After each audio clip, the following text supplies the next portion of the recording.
All right. What'd you say? You switch me off?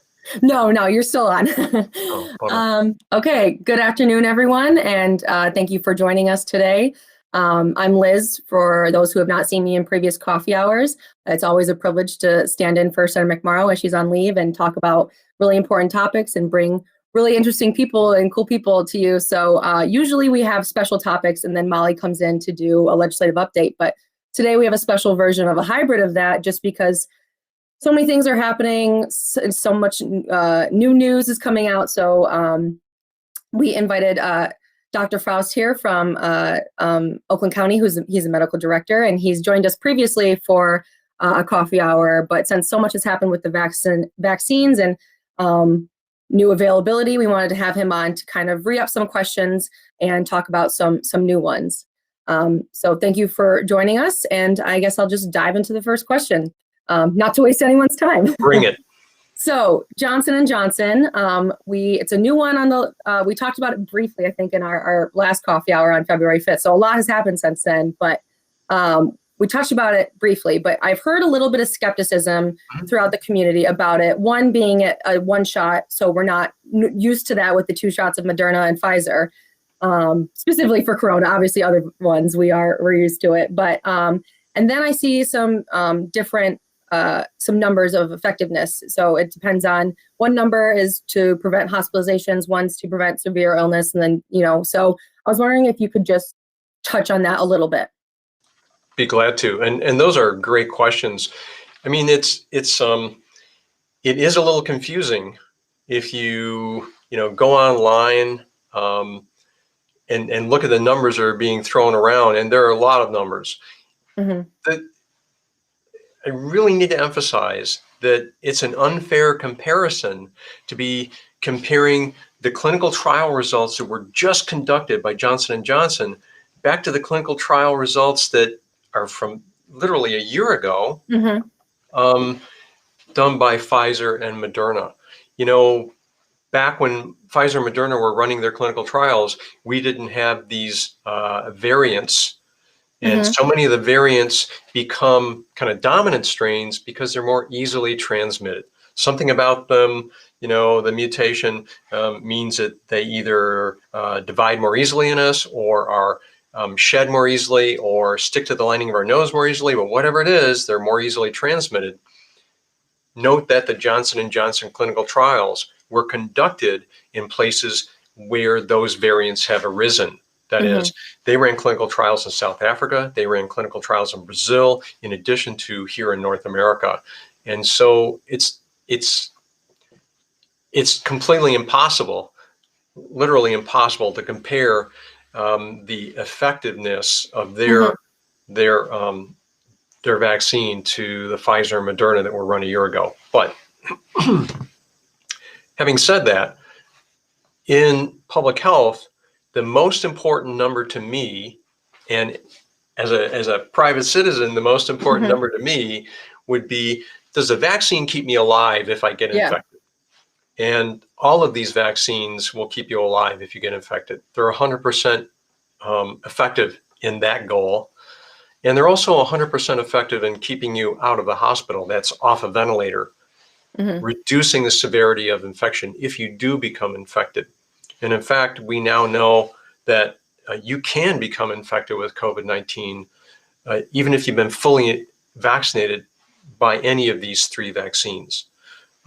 So as far as I'm concerned, if I were to be vaccinated right now and I had access to all 3 of these, I would go with Johnson & Johnson personally, because I don't, time's difficult, and I don't want to bother scheduling that follow-up for the second dose. And certainly for physicians' offices and hospitals and public health departments, the logistics of managing a single dose is so much more simplified. Yeah. So I think that Johnson & Johnson will do very well. In our experience, we can't get enough of it. That is, we're not only a provider of vaccine in Oakland County, but we're also now a distributor. And so we're kind of a hub. We take in vaccine from from the state and federal sources and distribute them to our partners here in Oakland County.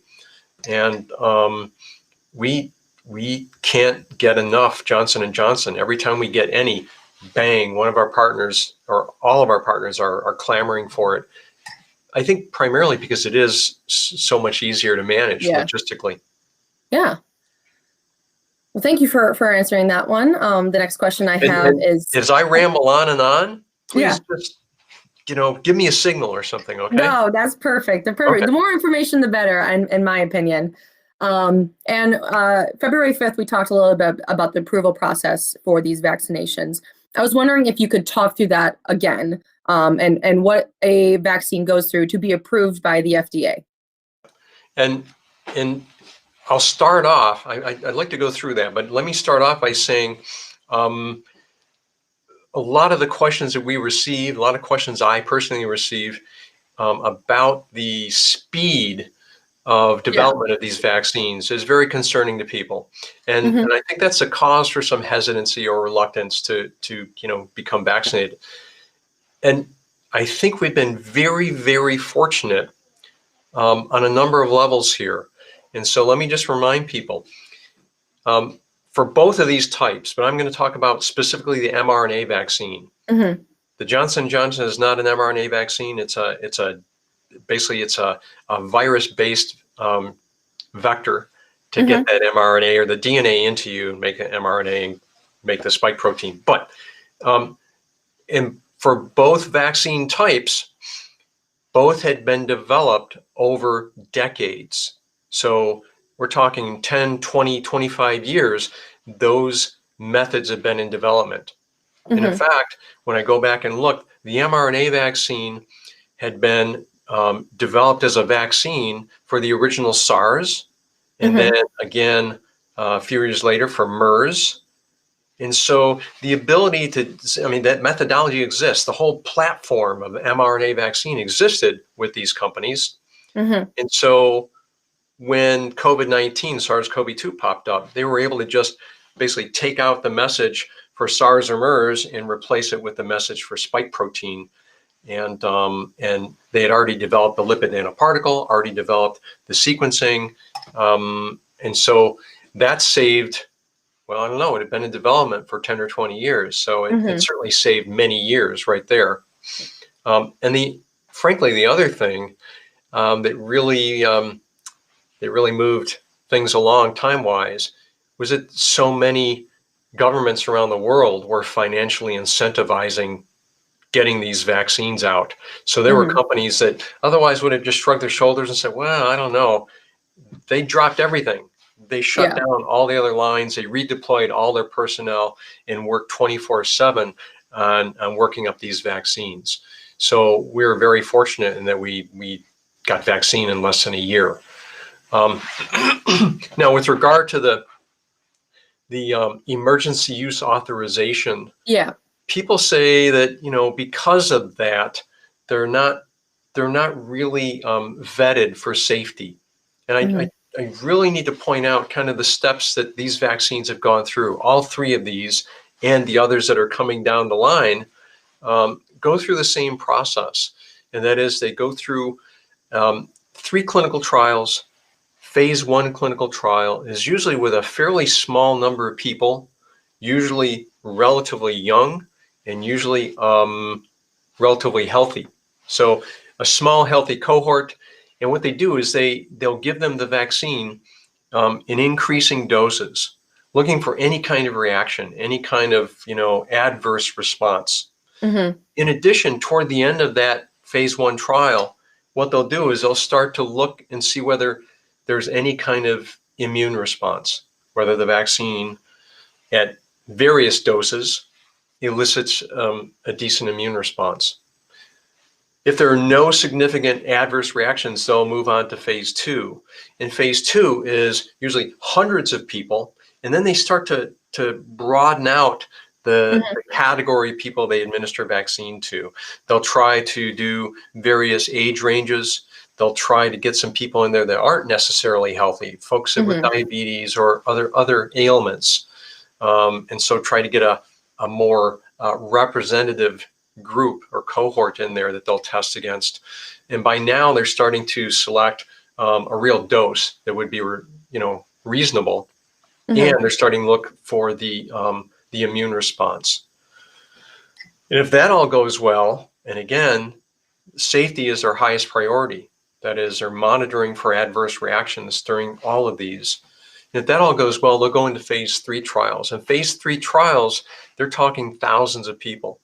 Kind of as a minimum, the FDA is usually looking for about 3,000 in a phase 3 clinical trial for a vaccine or a medication. Both Moderna and Pfizer were well above that. Pfizer, for example, had 20,000 in their treatment arm and 20,000 in their placebo arm. All of these trials are blinded and matched controls. So, placebo versus, so they were well above kind of what FDA would consider reasonable. And again, no significant adverse reactions. Excuse me. I can say that I just wrote this number down. Somebody poked their head in my office because I asked this question. Here it is. So we here at Oakland County Health have administered 135,000 doses, a little bit more than that. Wow. 135,000 doses, and we've had minimal kind of any allergic reaction at all. So we've had 440,000 people receive at least one dose here in Oakland County. So that's our 135,000 plus our partners, the healthcare systems and FQHC, federally qualified clinics, et cetera. And of all those, we had a very, very low allergic reaction rate. So I think we're doing very well. From what I see of the Johnson & Johnson, it may even have a little bit lower reaction rate than either of the mRNA vaccines. It doesn't have the lipid nanoparticle composition, the various lipids that it appears that some people have an allergic reaction to.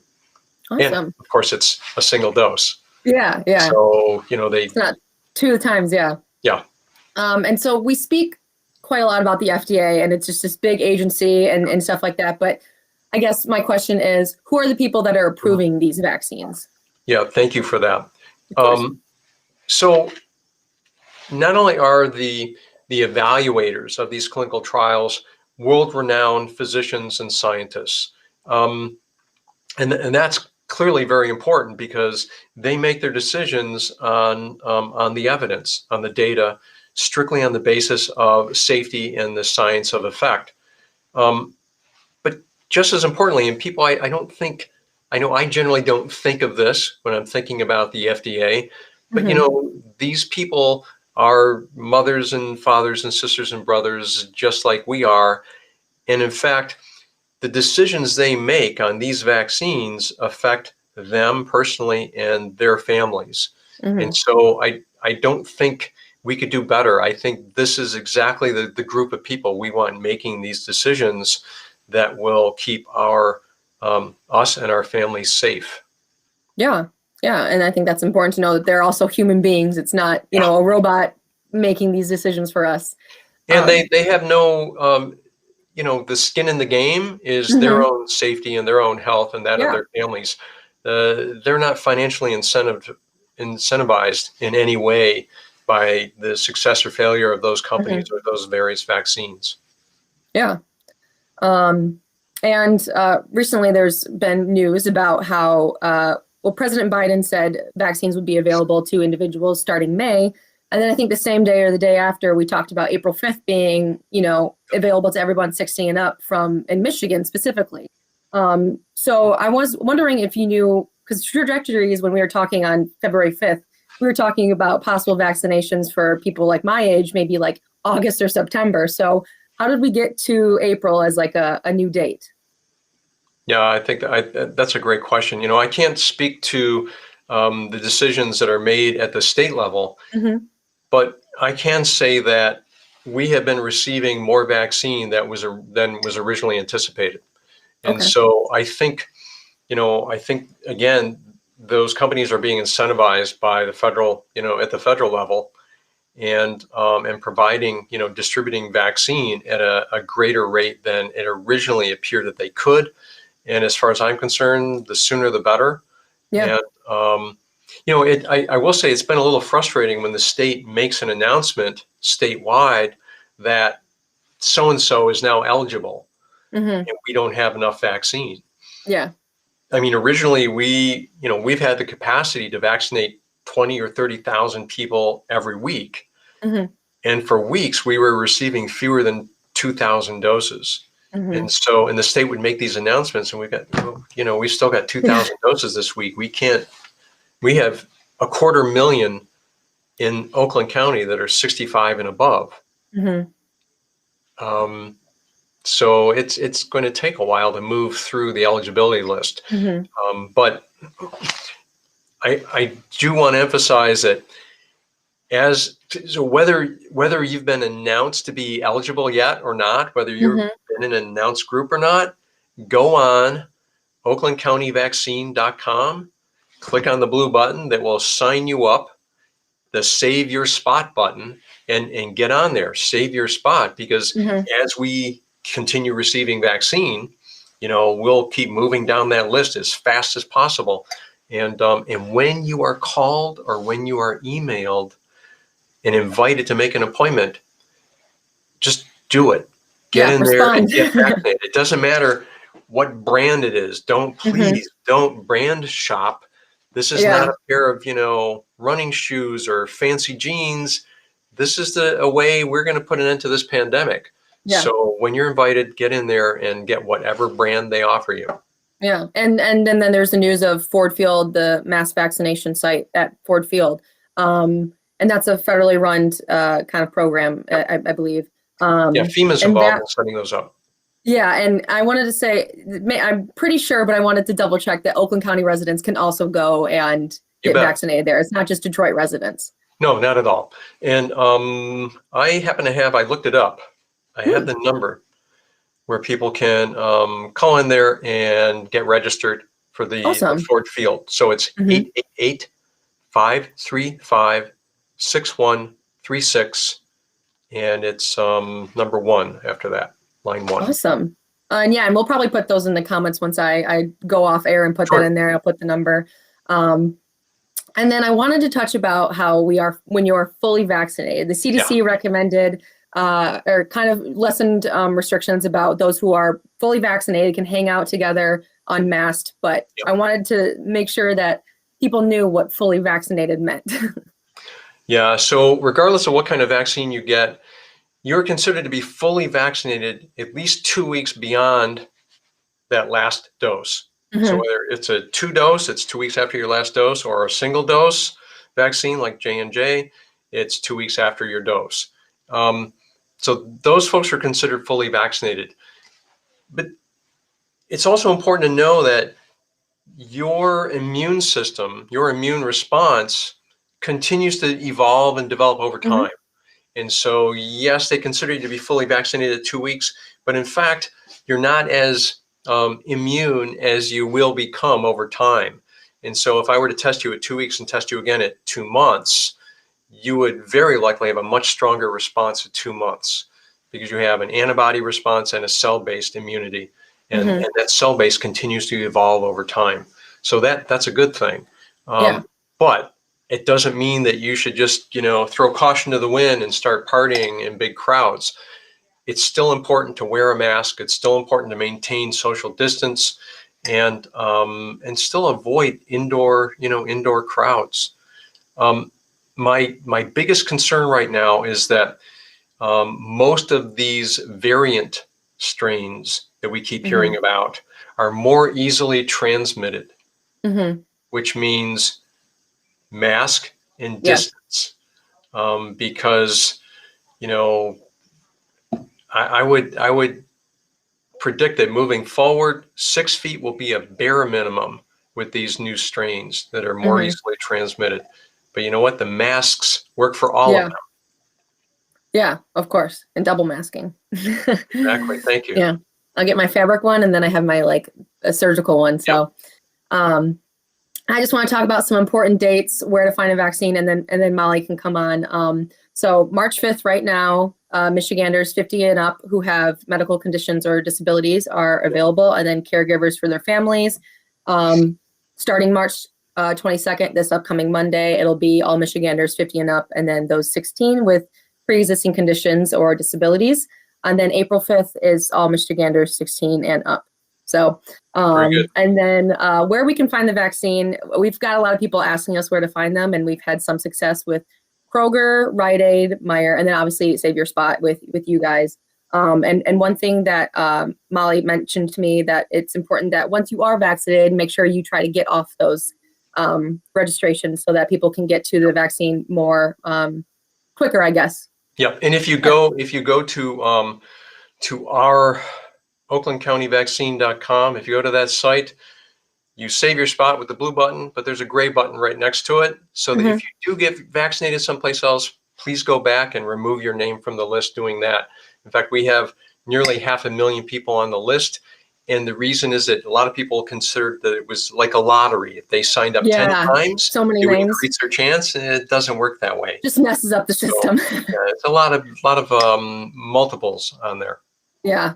All right. Well, I just want to say thank you again to you for joining us. I appreciate you coming on and bringing this knowledge to the constituents and myself, so I can, help people disseminate this information. But I will bring Molly in now, and we'll turn it over to legislative. All right. Hi, everyone. Just going to run through a quick legislative update. It's going to be kind of random because a lot was going on this week. Last week, there was a lot happening with COVID relief funding, both at the federal and state level. We covered the details of both of those in an e-news Friday last week. So we're just going to put that in the comments. And if you are interested or haven't, had a chance to look at the details of both the state and federal COVID relief funding, details are in our e-news. If you have any questions, feel free to, put those in the comments or email our office. This week, though, in the legislature, we passed a resolution condemning violence and hate crimes against the Asian American community, obviously in response to the very tragic shooting that happened in Atlanta. If you've been following our Facebook page, then we've posted about this, but, we want to be allies to our Asian American friends, residents, and community. So in the comments, we are going to put a couple places, if you are looking for ways to help. I know in situations like this, sometimes it feels like I feel very helpless in situations like this. So we're going to put a couple links of places if you're interested in donating.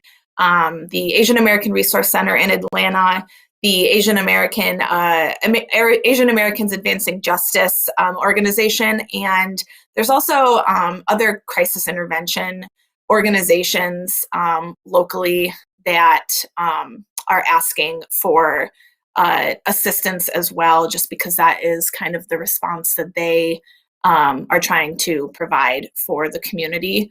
And then we are also going to post a link to anti-Asian violence resources and educational materials. So when we talk about allyship, I think it's the onus is on us to educate ourselves on the history of violence against this community, bystander intervention, training and ways that we can step in when it is safe to do so, and limit the harm done to marginalized communities.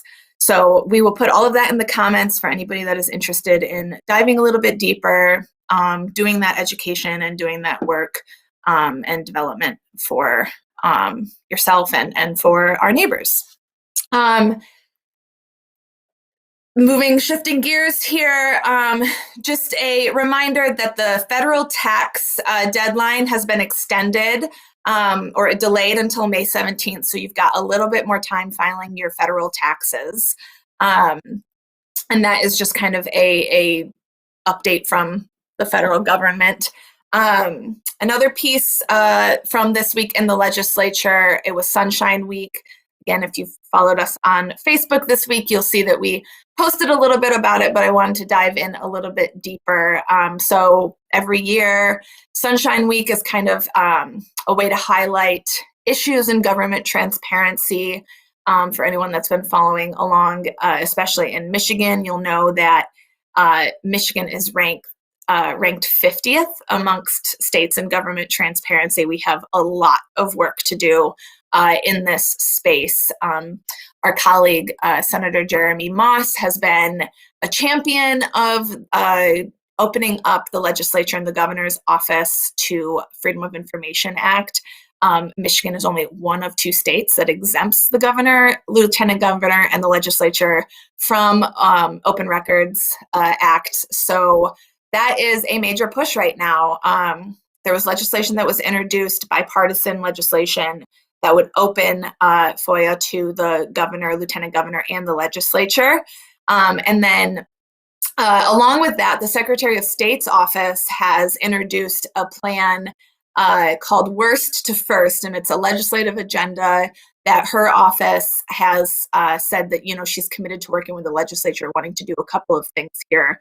One of them is opening, again, the governor and the legislature up to FOIA, require personal financial disclosures from elected officials, require more frequent campaign disclosure. Currently, it's only quarterly, so it would increase that frequency.